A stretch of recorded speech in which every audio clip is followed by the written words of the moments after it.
Right, so today we're going to be trying out the Kabuto 3 by Scythe, and this is meant to be quite a decent CPU air cooler, but the only way we're going to find out is when we get it on the test bench. So let's get started.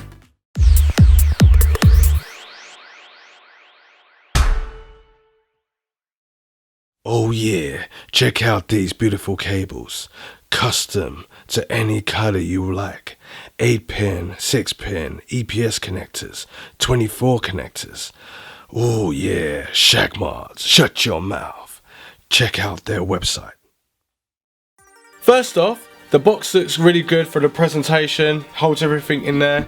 What you've seen over the past few weeks or months that I've had different CPU air coolers, and I've been bench testing them against each other. I've seen which is quite decent, and obviously testing out the sound, making sure it's not too loud, and aesthetics wise. So what I'm going to do is get out the box. I'm going to see how easy it is to put together. We've done a few Scythe CPU air coolers. You want to check it out in my videos, and yeah, then we can see what the difference is, the comparison. So far this is a huge CPU air cooler, absolutely huge, but in a different sort of way. I like the look of it. It looks quite crazy, it looks quite aggressive. So we've got some nice fins. They look like nice good quality fins. It's not your normal copper sort of fins. It's got some nice heat pipes as well. They look like they're great quality. It's got a small thin base plate, and that's nice and shiny as well, so great contact to the CPU. And it's got some nice fins, braided cable for 4 CPU P and W, so that means that with the CPU air cooler it recognises what kind of speed to go at with the motherboard when it starts to get hot.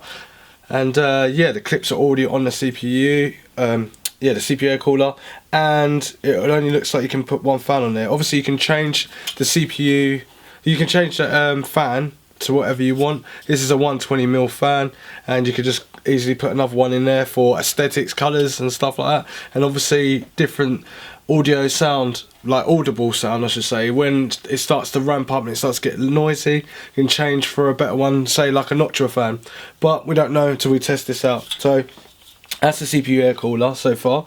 This is also for AMD, so that's the AMD clip I would guess. And it comes with the Intel bits as well, and actual thermal grease, and it looks fairly simple to put together, and it comes in with the instructions as well. But I want to just put it together right now. There's nothing else in the box. It looks like it won't get damaged, so it's definitely good packaging. I'll take this off, and I'm going to start to put this on there. And what I'm going to be using is a 6700K processor, because I think it's a great all-rounder for video production, gaming, studio sound stuff, and just a great overall CPU for that, and a great price point. And also using a motherboard by Gigabyte, and that one is the Gigabyte GAH170. And we're also using the Antec HCP 1000 watt power supply, and this is going to be great for a little bit overclocking if you want to, or not to overclock. It's powerful enough for that, and powerful for newest graphics cards as well as the older graphics cards. We're not using a graphics card at all, we're just using onboard graphics. There's Intel graphics on there. The thermal grease we're going to be using is going to be what you get in the box, so you can get the sort of same temperatures. I know it's going to be slightly different because I'm not putting it in the case. I'm going to be doing that in a couple of videos down the line, where I'm going to be putting different CPU air coolers in the case and checking out for sound and how it fits and how much room there is and RAM clearance and stuff like that. There's also, I'm using an OCZ solid state drive, and that's about it really that I can think of. So I'm not even going to use the instructions to put together, because you want to see how easy it is and how quick it would be. So first off, I'm going to get the thermal grease out. So it's in this little pack, which I don't like this, but you can still use it to flatten it out and scrape it. But I like to use a spreader, or I use like a syringe, put a little rice grain in the middle. So I'm going to just see how long it takes to actually put this together. But you've got the Intel clips here, and this is the bar that goes into the middle to hold everything down. So this should be fairly simple. You might have seen these as well in the CPU air coolers that you buy with the Intel CPU as well. And then this one's for the AMD. and then we've got 2 screws as well, so they're trying to keep it very simple to actually put together. If you're running an Intel computer, basically Intel CPU, then you will need that, you will need that, and you will need that. So what you do is you grab the CPU air cooler. There's 2 gaps in there where it fits in nicely, and it should slot in. So what I will do is screw this on to the base, like so.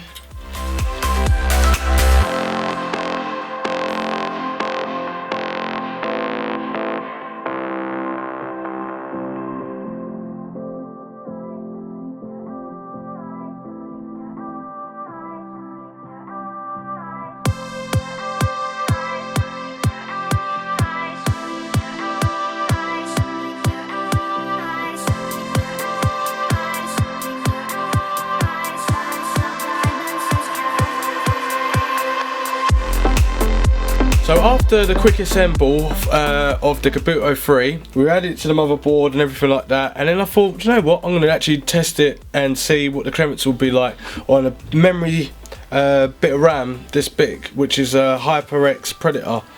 This is DDR4 into this motherboard, and it was about 3mm out, so it would technically be resting on the actual RAM itself. But as you can see, I'm using the Ballistics Crucial RAM, and I've got about probably about 1.5 centimeters of width away from the actual cooler, which is quite good. And the good thing about it as well is that heat rises from the RAM as well, especially when you're overclocking, video editing, or anything like that's using a lot of RAM that's intensive. It's actually, the heat's rising into the CPU air cooler, and then it's getting flushed out as well by the actual CPU air cooler. So this is quite a good CPU air cooler just looking at it. But now for the real test is obviously benching it up at the moment and seeing how well it does.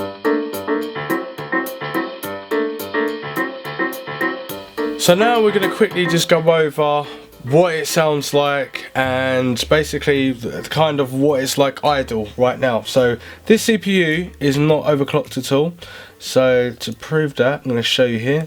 So CPU is running at 3.96 gigahertz at the moment, fluctuating from 3.96 to 4.4, and memory it's nothing because it's not overclocked. Nothing's overclocked. It's just all idle.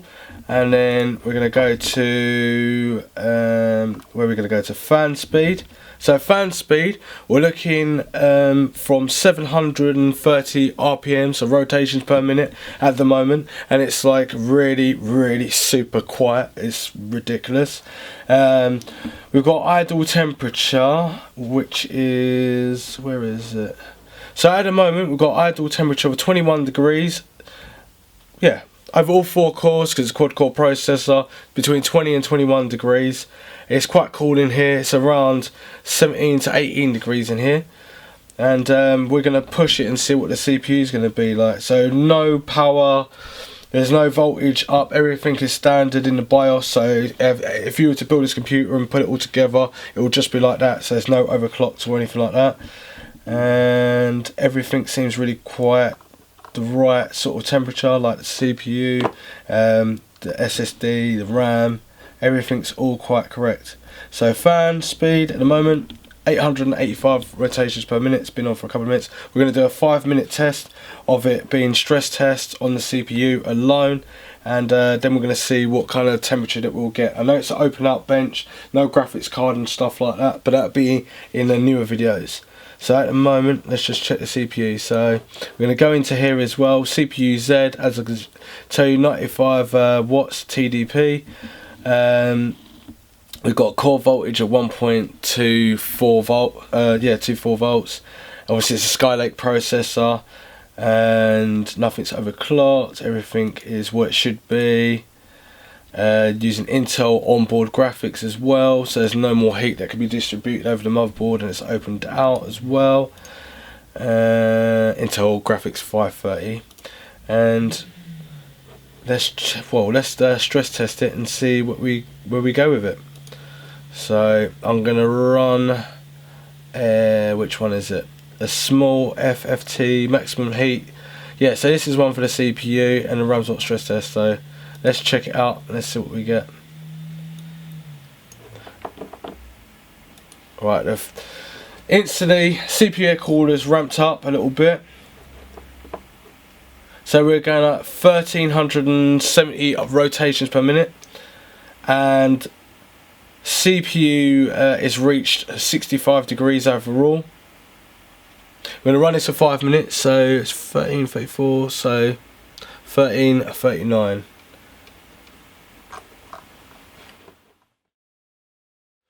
So now let's go on with the results. So far we're hitting 68 degrees to 69 degrees, and to be honest with you, CPU air cooler is still quite quiet.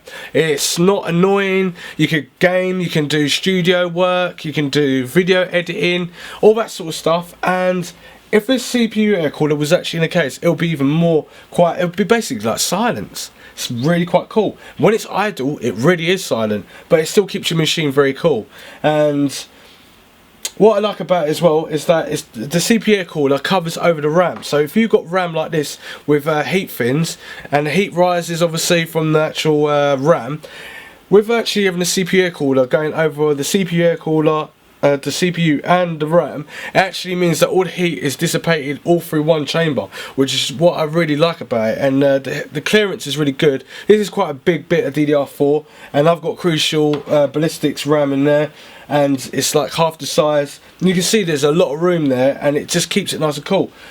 Also like the aesthetics of it. It's quite shiny and it looks quite modern and stuff like that. CPU air coolers seem to be making a very big comeback, especially over the water cooling, because you've got the AI water cooling, you've still got a fan, you've still got the pump, which the pump makes noise, and you've got more fans that are going around, which means more noise, and then obviously more installation work that's got going to the case. But so far this is quite simple.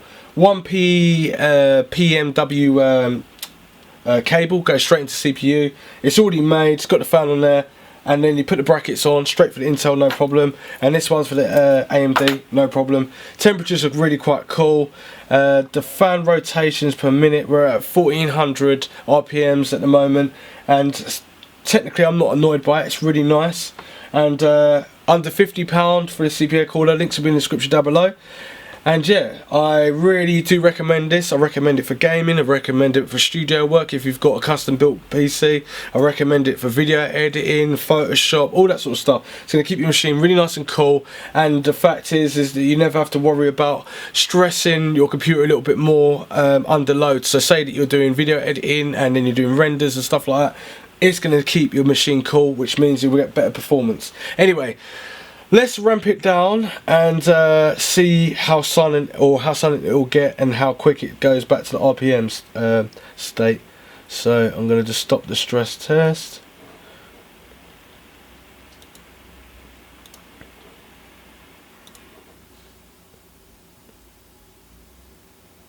So we're under the 1000 RPM sort of limit, where it's actually going back down to around 600 RPMs, and it's super silent. It's really quite cool.